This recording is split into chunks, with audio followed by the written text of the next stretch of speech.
Welcome Phnom Penh Sanda Mampal.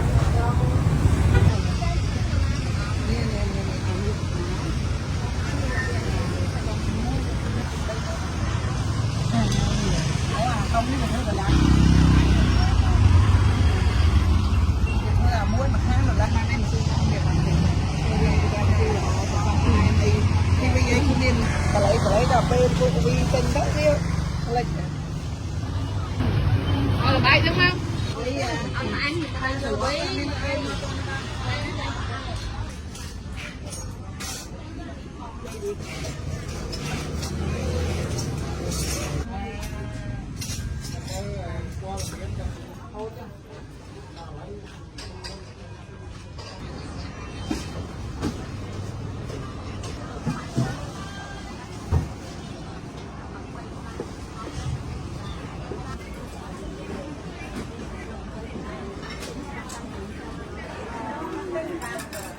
Nhưng khơi quạt đau mà quạt như đau tầm toàn trong cái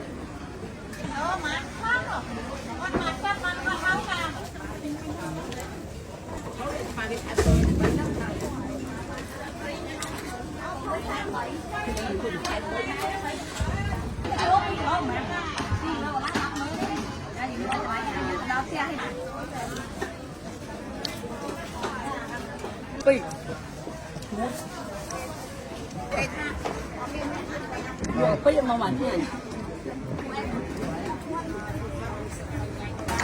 Không thuê content mà hô đúng không?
Cục bò với cục thịt nhiều luôn.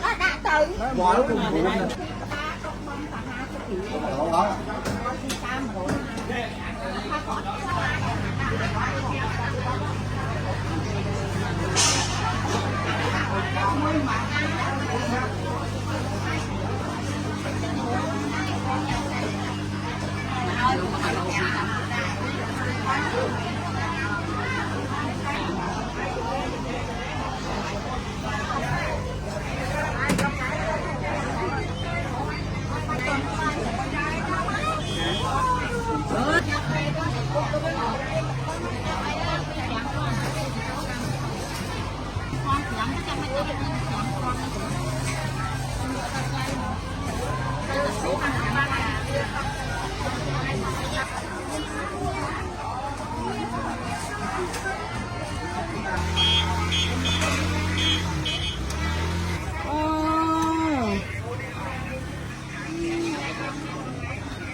dương cho anh mua sọt thì qua đó trống dương em nè trống màu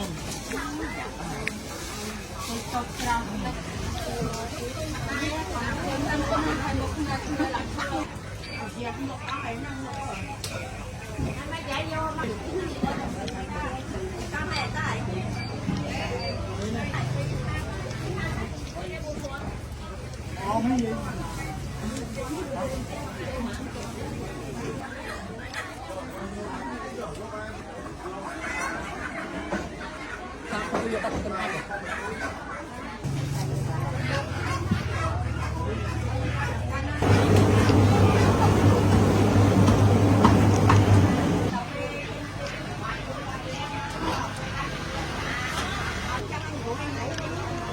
chồng mấy chị luôn ai mua đây cái gì nhung luôn bài ăn cái phần tư phần nhau hậu nó để ngồi đây đi cái gì vậy thôi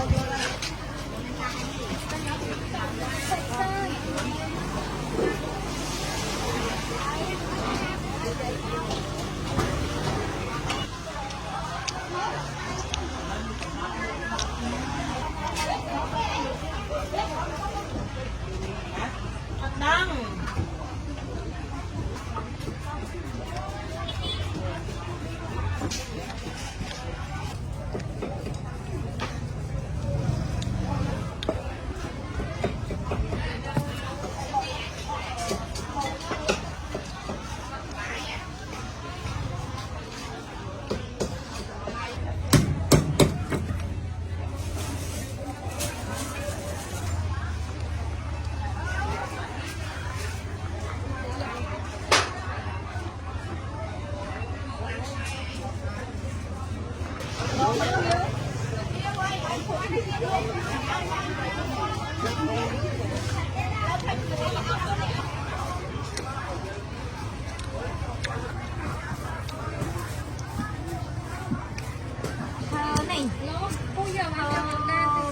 thầy phải thầy phải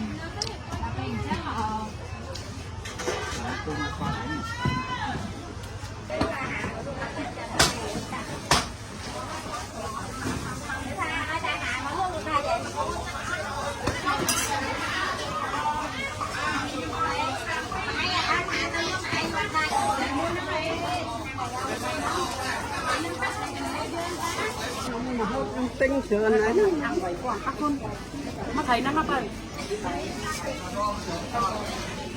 mày dưới nó mở một con dưới này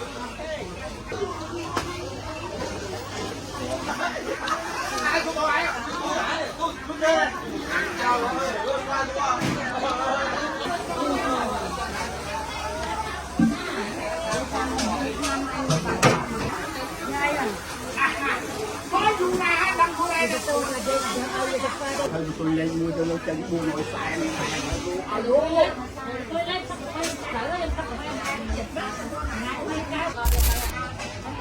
đâu này